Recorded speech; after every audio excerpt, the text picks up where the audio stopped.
For breaking news, go to iDiskiTimes.co.za. iDiskiTV powered by World Sports Betting. iDiskiTimes.co.za. After 5 matches, Kaizer Chiefs have won 4 and drawn 1. That means that they are tied on points at number 1 with iSekhukhune. Suppose goal difference being the difference maker there. Kaizer Chiefs visiting the kingdom of KwaZulu, eThekwini, at the Moses Mabhida Stadium, taking the full complement of all 3 points against the Golden Arrows. Our analyst, Lindo Pep, what did you make of the game, sir? Yeah, Mr. Nkeo, shop kunjani? Sure. Yeah, I think Bulise team ngara, Bulise wena no Chasta. Oh, you were here before. We don't have to greet. Yeah. You were here before when we were watching. Did we greet? I don't know. I don't know. But anyway, yeah, Tisbong is Coach Nabi, man. Sure. Congratulations to Kaizer Chiefs, the players, the technical team, and the Coach Nabi. Obviously, in the first half, it was a well-balanced game. I think both teams, in terms of quality, they both looked the same. I think Chiefs deserve to lead. 100%. We did say even at halftime that they're going to score. I think the one team that looked like scoring is Kaizer Chiefs. You look at the opportunities about Kretil in the first half. I think Ashley Tupris goes 1v1 with the goalkeeper. Claude Lilepo hits the outside the box. You're talking about Upulemo who took a shot. Umtu also goes 1v1, even though it's on the left-hand side. I think they should have used their half opportunities that they created in the first half. Yeah. We check out the control in midfield between Undlovu and Umteto. I think today they kept it very simple. One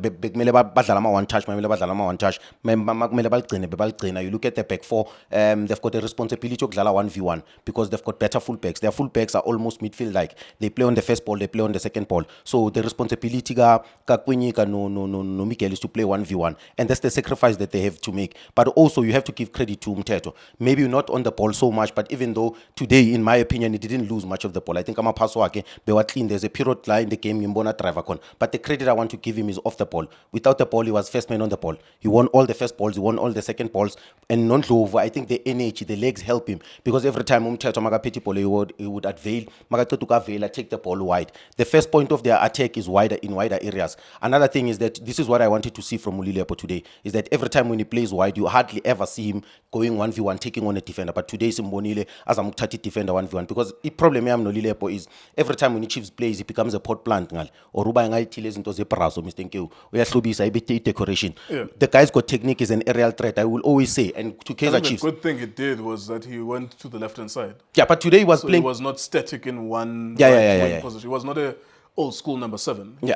When he needed to, he went to the left-hand side as well. I don't know. There's something I see in this guy, Mr. Nkeo Ulilepo, that for me, every time I watch him, yes, there's games where he's not convincing, but there's something he's got. And I feel like if they can use him a little bit better, He's a number 9. He's a number 9. Aerial threat, closer to the box. He's got technique, can kick left, can kick right. Most of the time he hits the target. He's very brave in terms of actions work in the game. But you have to also give credit to him, to Shabalala. Because Mr. Nkeo, at times, I know that people are going to criticize him for not capitalizing on the opportunities. But our job is to analyze performance. I think from a performance perspective, I think he played very well in my opinion. Because the opportunities of Ulilepo by occupying the wider area for their first point of attack, runs in those channels. It's just that maybe today the final touch let him down. But in terms of growth in his performance, in terms of him having confidence as a player, in terms of being Mr. Nkeo, he's one of the first names to be chosen in that starting lineup. And that says everything. He's an international player.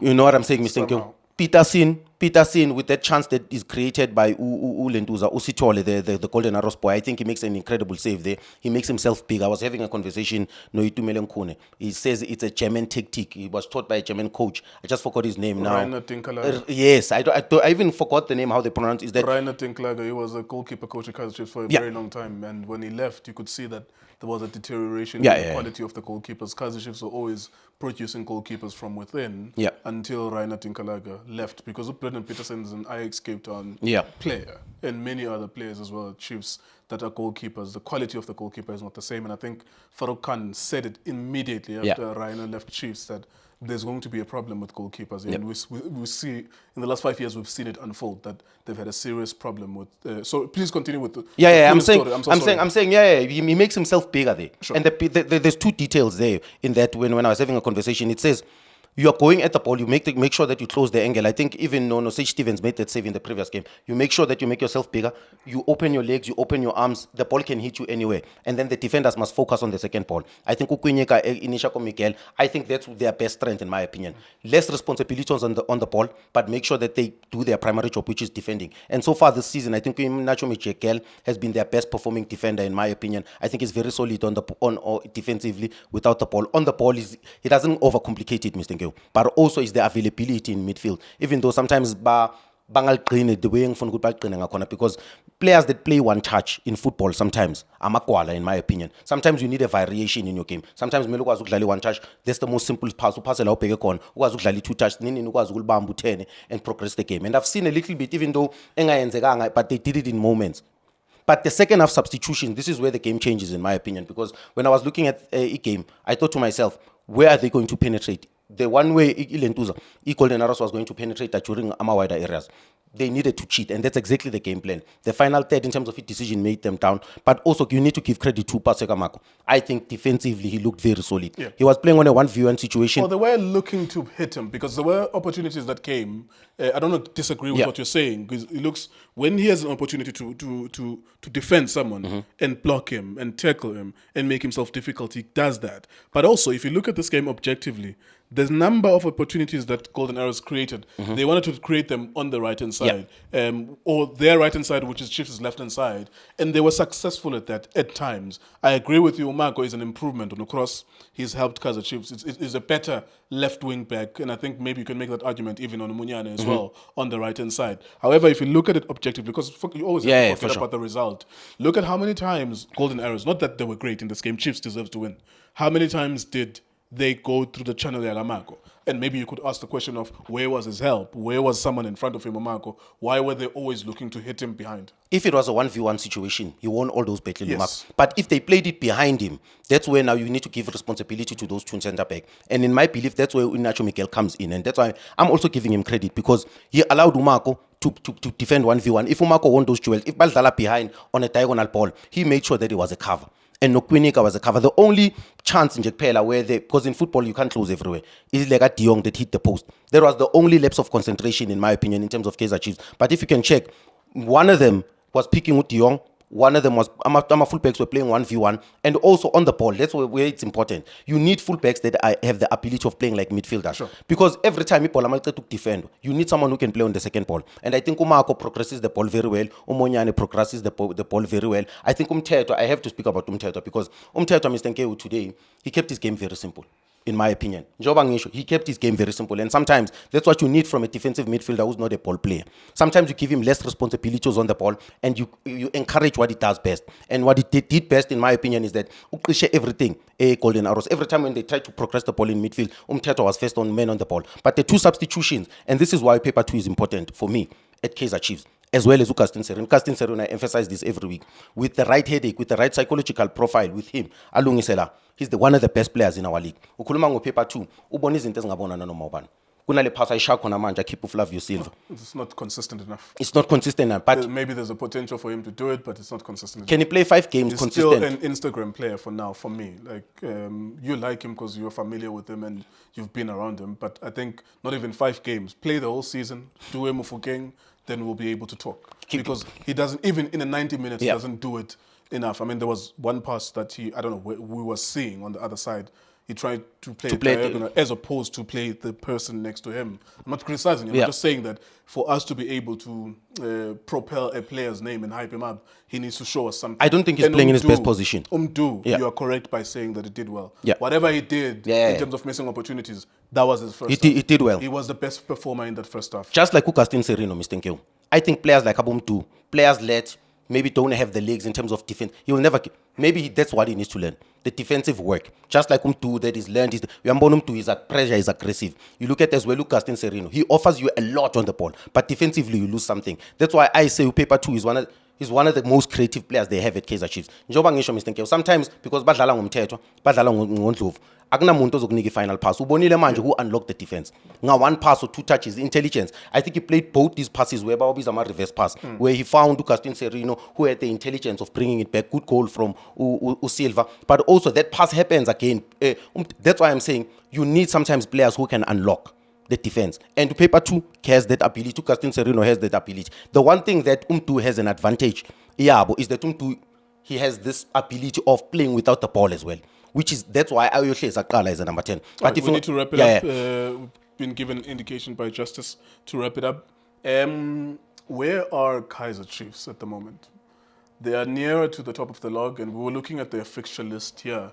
If Kaizer Chiefs were really a good team, I would say that they would be licking their lips for the next 8 fixtures that they could actually, by the time Sundowns opens up their eyes or Pirates open up their eyes, Chiefs could be 5 points ahead of them or 6 points ahead of them. And then they could play the North African game of all we need is 3 points and then go to another game. In the next 6 fixtures, I think there's Magesi there. There's teams that they should beat. There's Amazulu, there's Magesi, there's Sekukune, there's CAF Confederations Cup in between as well. Sekukune will be difficult, of course, because they're also co-number 1. But where are Chiefs in your opinion? Of course, at the beginning of the season, based on the last 2 seasons, they were number 9. So we were always looking at them with an eye of their typical number 9 team. Now that we've seen the first 5 matches, where are Kaizer Chiefs in your opinion? In terms of results, I think congratulations to them and the technical team. In terms of performance, in my opinion, the conversation about winning the league, I don't think it's necessary in my opinion, to be honest. I think they are who they are. They are a transition-based team. What you can say about Kaizer Chiefs is that they've improved from last season. They look like a better team. The first thing to identify, or that's forensic and visible, is that defensively they look solid. They haven't conceded a goal in 5 games. I think that's the first point of identification, is that the technical team made sure that they are solid defensively. The block is very solid. And for me, that's the foundation that you build as a team. The spine is doing exceptionally well. You can see that the defensively, they look solid, in my opinion. But in terms of performance, I think they can do better than what they are doing. They just need to beat the teams that they are coming across. The only difficult games he achieves is the Pirates games, is Sundowns, is Stellenbosch away, maybe Swelele away, maybe Kevin Hunt away will give them problems. But if you look at the other fixtures, in my opinion, they should be getting maximum points. They've got the team. Yes, maybe not at that level. I'm talking about, that's why we need to give context. They're in top 8 team. And I had said that a successful season, in my opinion, for Kaizer Chiefs is between 4 and 6.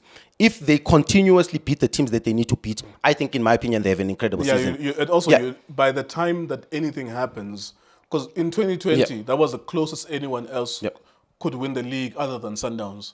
It was won by Middendorp until the last 30 minutes of the season. Those kind of things happen, not because Middendorp's Chiefs was good.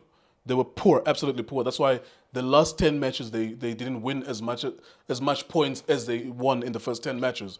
Teams found them out on performance, that they were just one track, go wide, score, ahead, and Nurkovic, whatever.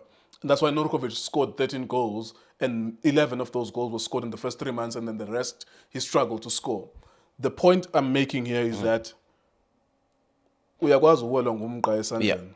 In my language, they say shit like that. Uwelwa ngumqa esandleni. Manna from heaven has fell on your lap. Chiefs, as they look into this fixture and the way they've started in the first 5 matches, Chiefs are not a championship team until they prove to us that they are. But by the time everyone blinks, because you're playing Orbit, you're playing Magesi, and this is not theoretic, they're going to play those teams in the next 6-7 matches. If you beat 5 of them, and Sundowns are still figuring themselves, that Sundowns are so poor, they're atrocious, that I'm on the verge of not looking forward to watch them.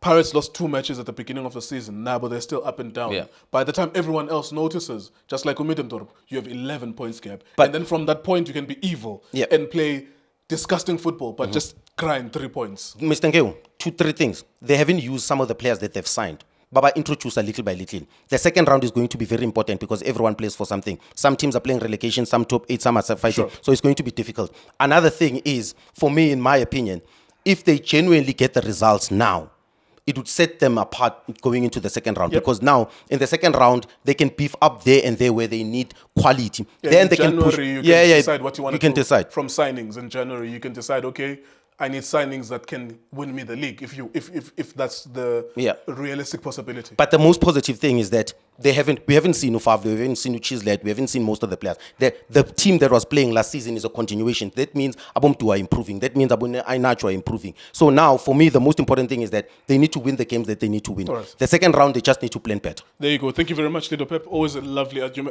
conversation or debate or argument, really. Whether you disagree or agree, please let us know on the comment section. Please don't forget to subscribe to our channel as well. iDiskiTV, iDiski Times, was sweating. Shapunjan Bafuyethu Kamalamu Lindo Pep, the best analyst in the country. Please don't forget to subscribe to iDiskiTV. Tanko. This is Bongane Benedict Villagazi, they call me so. Niazi Bafuyethu, I'm a coach for life. They are back in winning ways. Please, subscribe to iDiskiTV.